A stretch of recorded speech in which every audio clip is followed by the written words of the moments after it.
¿Qué tal, amigos? Sus servidores de Servicio Express con otro nuevo video. Queremos mostrarles aquí una lavadora de la marca Whirlpool que ya fue manoseada Por malos técnicos.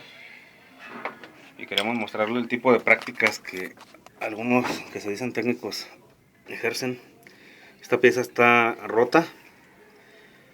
Al querer sacar esta manguera rompieron el pivote y le hicieron ahí el embarradero de silicón, queriendo solucionarlo, posiblemente porque jalaron la manguera mal, se pegó, la jalaron y rompieron el pivote. Entonces ahorita es la falla, que no controla el llenado adecuadamente. Esta pieza ya no sirve, hay que sustituir el prestato.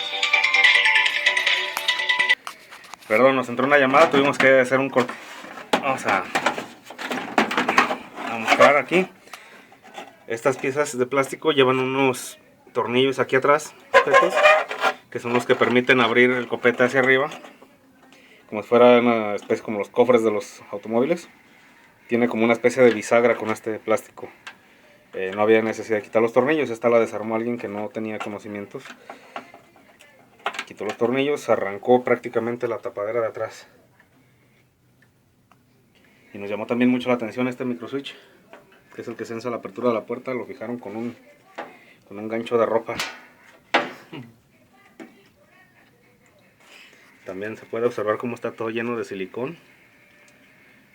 En el peor de los casos hubiera sido mejor haber pelado los cables y puentearlos que hacer esto, porque los platinos ya dañados, como lo apegaron aquí con silicón, van a ocasionar recalentamiento y por tanto el daño de los platinos del prestato, los daños de los platinos del programador, los cableados, el motor, las clavijas, lo más seguro que esté requemada.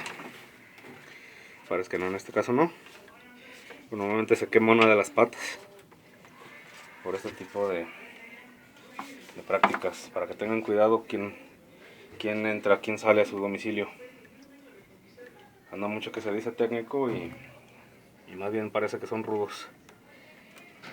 Bueno, vamos a proceder a la reparación.